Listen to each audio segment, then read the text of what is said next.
अस्सलाम वालेकुम नाजरीन, कैसे हैं आप सब लोग।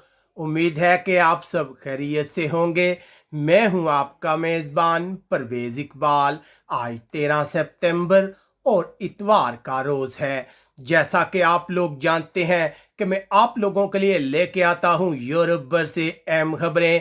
आज के इस खबरनामे में हम बात करेंगे यूरोपीय मुल्क स्पेन में कल से बच्चों की स्कूल में वापसी, जबकि मराकश से स्पेन में दाखिल होने की तारकिन वतन की कोशिश नाकाम। यूनान तुर्की कशीदगी के बाद यूनान का अहम असले की खरीदारी का ऐलान, जबकि तारकिन वतन की मुश्किलात बरकरार। फ्रांस एक तरफ कोरोना केसेस में तेजी, जबकि दूसरी तरफ हुकूमती पॉलिसियों के खिलाफ एहतजाज शुरू। यूरोप के लिए एक अच्छी खबर, ऑक्सफोर्ड यूनिवर्सिटी के तहत कोरोना वैक्सीन का दोबारा ट्रायल शुरू। काफी इंतजार के बाद तारकिन वतन को इटली में दाखिले की इजाजत मिल गई, जबकि यूरोपीय मुल्क जर्मनी में फिर कोरोना पाबंदियों के खिलाफ एहतजाज शुरू। ये सब कुछ हम आपको बताएंगे तफसील के साथ। हमारे वीडियो को शुरू से आखिर तक मुकम्मल देखें। अगर आपको हमारी ये नशरियात पसंद आ रही हैं तो हमारे वीडियो को लाइक और शेयर कीजिएगा ताकि तमाम लोगों तक ये इंफॉर्मेशन पहुंच सके। यूनान ने पड़ोसी मुल्क तुर्की के साथ बढ़ते हुए तनाव में इजाफे के बाद अहम असले की खरीदारी का ऐलान किया है। यूनानी वज़ीर आज़म क्रियाकोस ने बताया कि नए असले में 18 फ्रांसीसी राफेल लड़ाका हथियारे, 4 फ्रीगेट और बैरिया के 4 हेलीकॉप्टर शामिल होंगे। उधर यह भी इतलात आ रही हैं कि यूनान अपनी मसल्ह अफवाज की तादाद में 15,000 फौजियों का इजाफा करने का इरादा रखता है। हालिया दिनों में देखा गया है कि तुर्की और यूनान के दरमियान मसलसल कशीदगी बढ़ रही है। उधर यूनान हिजरत के वजीर का कहना है कि मोरिया कैंप के रिहाइश पजीर 1,000 के करीब तारकिन वतन को इतवार के आखिर तक आर्जी खैमा शहर में मुंतकिल किया जाएगा, जबकि गुज़िश्ता रोज़ भी तारकिन वतन और पुलिस में शदीद तसादम हुआ है। पुलिस की जानब से तारकिन वतन पर आंसू गैस के गोले फायर किए गए हैं। याद रहे कि तारकिन वतन ने इन कैंपों में रहने से इनकार कर दिया है। इससे पहले जैसा कि हम आपको बता चुके हैं कि आग लगने के एक वाक़े में यूनान में मोरिया तारकिन वतन कैंप मुकम्मल तौर पर जलकर राख हो गया है। अब बात करते हैं इटली से। तारकिन वतन से रिलेटेड एक अच्छी खबर है। आखिरकार तारकिन वतन का इंतजार खत्म हो गया। 40 दिन से जायद समुंदर में रहने के बाद इन तारकिन वतन को इटली में दाखिले की इजाजत मिल गई है। इन तारकिन वतन को डेनिश टैंकर ने बचाया था, लेकिन किसी भी मुल्क ने इन तारकिन वतन को कबूल करने से इनकार कर दिया था। इनमें एक हामला खातून भी शामिल थी। कुछ लोगों ने खुदकशी करने की कोशिश भी की थी। आखिरकार इन लोगों के तवील सफर का खात्मा हो गया है और ये इटली पहुंच गए हैं। उधर इटली में बच्चों के स्कूल फिर से दोबारा खुलने जा रहे हैं, जिसकी वजह से उम्र रसीदा टीचर्स जो हैं वो अपनी सेहत को लेकर बहुत ज़्यादा परेशान है। अब बात करते हैं यूरोपीय मुल्क फ्रांस की बढ़ती परेशानी की। फ्रांस एक तरफ तो रिकॉर्ड कोरोना केसेस सामने आ रहे हैं, जबकि दूसरी तरफ एक बार फिर हुकूमत के खिलाफ मुजाहरे शुरू हो गए हैं। फ्रांस में येलो वेस्ट के मुजाहरों के दौरान 300 अफराद को हिरासत में लिए जाने की इतलात है।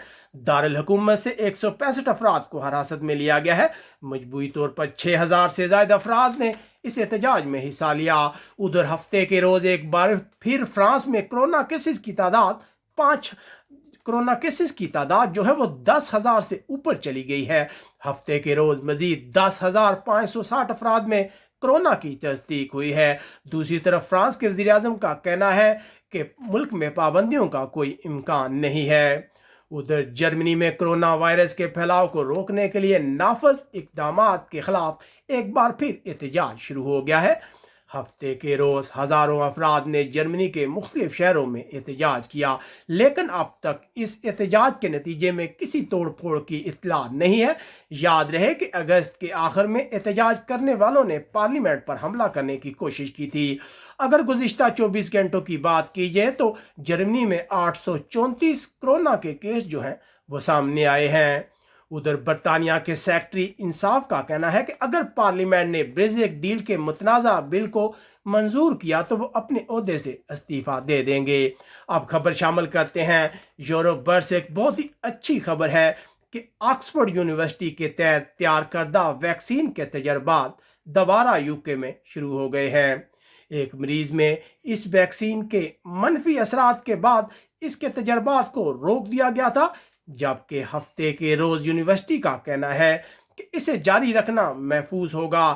اس وقت اگر بات کی جائے تو پورے یورپ میں اس ویکسین کا انتظار کیا جا رہا ہے۔ اگر WHO کی بات کی جائے تو اس کے مطابق اس وقت دنیا بھر میں 180 کے قریب جو ویکسینز ہیں ان کا تجربہ کیا جا رہا ہے، لیکن ادارے کا خیال ہے کہ ان میں سے بہت کم ویکسین ہوں گی جو کامیاب ہوں گی، جو مکمل طور پر کامیاب ہوگی، استعمال کے قابل ہوگی۔ اب بات کرتے ہیں یورپی ملک اسپین کی۔ اسپین کی حکومت جو ہے وہ بہت زیادہ پریشان ہے کیونکہ ملک میں کرونا کیسز جو ہے وہ بہت تیزی سے بڑھ رہے ہیں۔ اسپین کی حکومت نے نوجوانوں سے اپیل کی ہے کہ وہ غیر قانونی پارٹیوں کو روک دیں کیونکہ ملک میں کرونا کے واقعات میں بہت تیزی سے اضافہ ہوا ہے۔ حالیہ دنوں میں دیکھا گیا ہے کہ نوجوان اسپین بھر میں غیر قانونی پارٹیاں منعقد کر رہے ہیں جہاں کوئی احتیاط نہیں کی جاتی۔ یہ نوجوان چہرے کا ماسک بھی نہیں پہنتے اور ماہرین اسپین کو خبردار کر چکے ہیں کہ اسپین میں نوجوانوں میں کرونا کیسز پھیلنے کی شرح جو ہے وہ بہت زیادہ ہے۔ ادھر اطلاعات آ رہی ہے کہ فٹ بال کلب ایتھلیٹک میڈرڈ کے کوچ دیاگو سیمون میں بھی کرونا کی تصدیق ہوئی ہے، جس کے بعد انہیں قرنطینہ کر دیا گیا ہے، جبکہ کل سے اسپین بھر میں بچوں کے اسکول کھلنے جا رہے ہیں۔ بچوں کی حفاظت کو یقینی بنانے کے لیے سخت انتظامات کیے گئے ہیں، لیکن پھر بھی بچوں کے والدین بہت پریشان ہیں۔ ادھر اسپین کے حکام کا کہنا ہے کہ انہوں نے مراکز سے منشیات اسپین میں اسمگل کرنے والے ایک گروپ کے نیٹ ورک کو توڑ دیا ہے۔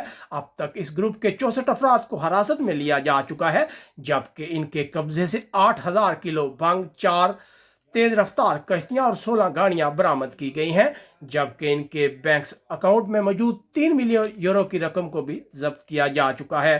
اس کے علاوہ خبریں آ رہی ہیں کہ مراکش کے حکام نے اس ہفتے 168 تارکین وطن کو اسپین میں داخل ہونے سے روکا ہے جو چھوٹی کشتیوں میں اسپین جانے کی کوشش کر رہے تھے۔ ایک بہت بڑی کامیاب کارروائی کی گئی ہے مراکش کی سیکورٹی فورسز کی جانب سے۔ یاد ہے کہ حالیہ دنوں میں مراکش کے سمندری راستے سے اسپین میں داخل ہونے والے تارکین وطن کی جو تعداد ہے وہ مسلسل کم ہو رہی ہے۔ امید ہے آپ کو ہماری یہ نشریات پسند آئی ہوں گی۔ اگر آپ کو ہماری نشریات پسند آتی ہیں تو اسے دوستوں کے ساتھ شیئر کریں تاکہ تمام لوگوں تک یہ انفارمیشن پہنچ سکے۔ اپنے میزبان پرویز اقبال کو اجازت دیجیے گا، اپنا بہت خیال رکھیے گا۔ اللہ حافظ۔